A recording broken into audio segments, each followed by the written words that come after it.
Mr. Mandela is clearly one of the people in the world who needs no introduction, and so without further ado, I turn you over to Nelson Mandela.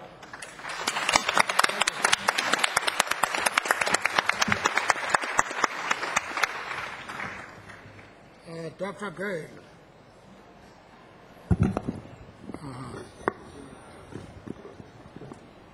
Dr. Gale, members of the press and management, and staff of the Gates Foundation, we are all here because of our commitment to fighting AIDS. But we cannot win the battle against AIDS if we do not also fight TB. TB is too often a death sentence for people with AIDS. It does not have to be this way. We have known how to cure TB for more than 50 years. What we have lacked is the will and the resources to quickly diagnose people with TB and get them the treatment they need. We have also lost ground in the fight against TB in the face of a spreading AIDS epidemic. That's why the grant that the Gates Foundation is announcing to the CREATE Consortium is so critical. I hope this research will give us new weapons to fight TB in places that have been hard hit by AIDS. I also want to acknowledge and thank Mr. Winston Zulu, who has shared his experience fighting HIV and TB with you.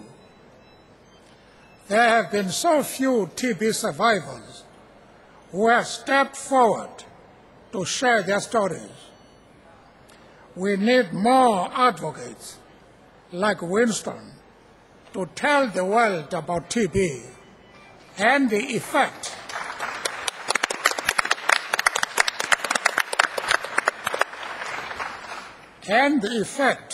it has on so many millions of people. I was in jail when they took a specimen of my sputum and sent it to hospital. I was diagnosed with TB. When the reporter came back from hospital, they indicated that fortunately we sent the specimen before there were holes in the lung. It would take only about 4 months to cure the TB if I treated it correctly. I went to my friends in prison, Walter Sisulu and others, and told them that I was found to have the TB germ. There were long faces drawn. My friends objected to me sharing my personal affairs, but I consoled them and told them that the doctors and hospital staff knew about my status, and I therefore had no reason to hide this information from those close to me. I underwent treatment and was completely cured after 4 months. That was exactly the same with cancer of the prostate. I was diagnosed and informed, and I informed my family about my status. I then called the press and briefed them too. Again, after undergoing treatment and listening to the advice of my doctors, I was completely cured.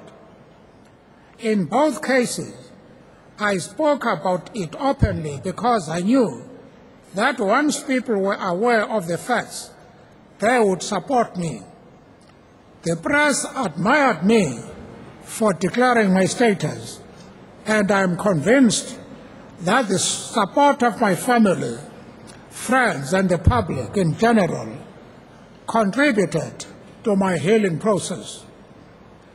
The world has made defeating AIDS a top priority. This is a blessing, but TB remains ignored. Today we are calling on the world to recognize that we can't fight AIDS unless we do much more to fight TB as well. I thank you.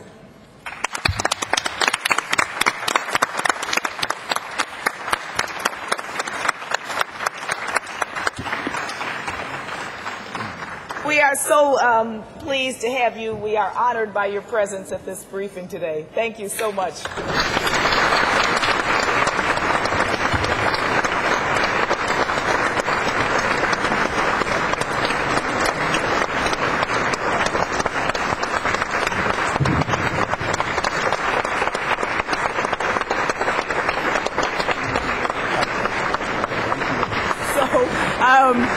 Thank you to Mr. Mandela and to the Mandela Foundation for all the help in making sure that he could be here today. So Winston, I'll turn it over to you. Good morning. Thanks very much, Helen. First of all, I think if you notice, I have gray hair, which means I'm growing old. And what I admire about Nelson Mandela is that every time he smiles, there are lines here. They look so beautiful. I think that's the good thing about getting old. When you smile, the whole face becomes lines. And I'm trying hard to reach that age, even if I'm living with HIV. And I'm alive today because I took TB drugs when many people couldn't afford to get them, when the TB drugs were not available. I've seen so many friends, and I've lost my own 4 brothers in a dozen years who have died from tuberculosis simply because they didn't get the drugs to have themselves treated. My first 2 brothers died in 1990, and they died 1 week between each other. And then in 1996, I lost another brother because the drugs were not there. And most painfully, I lost my young brother last year in March because there was a shortage of rifampicin back home. I come from Zambia.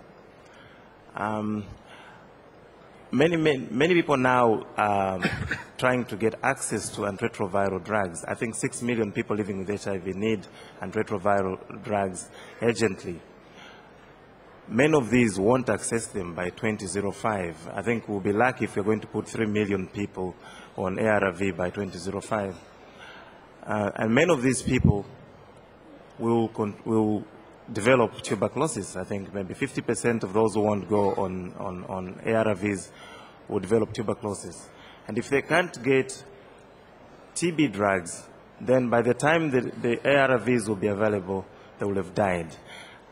I strongly believe that if my brothers had access to TB drugs, they would be around today, and the 3 who had an HIV test probably would have accessed ARVs and they would be now available, around now. I think my message is it's difficult in many parts of the world to get ARVs, but it's not that difficult to get TB drugs. So why is there this big push for ARVs when we can't access TB drugs? And TB drugs are effective. You can prevent, you can treat, you can cure TB. It's not the same with AIDS. And I'm living with HIV, so I know the importance of accessing ARVs. But I think it doesn't make much sense to push for something that is far-fetched in many countries, leaving something that is much easier to access. And one way we can solve this problem is if the 2 programs, the TB program and the AIDS programs, work together. At the moment, when I came to this conference, what I saw was all AIDS-related organizations organizing this conference. Why don't we have the International Union Against Tuberculosis and Lung Disease co-sponsoring this workshop? And why can't we have AIS, the International AIDS Society, and the UNAIDS co-sponsoring the Congress on tuberculosis, the IAU-TLOD conference in Paris in October. I think when we see things happening at that level, then the programs in the country, we'll see that it doesn't make sense to have separate programs, TB program and HIV program, running parallel to each other. Because for a patient like me who has had TB and I'm also living with HIV, it happens in me, it happens in one person. So it's two diseases, the same patient. I'd like to thank you very much for listening. Thanks.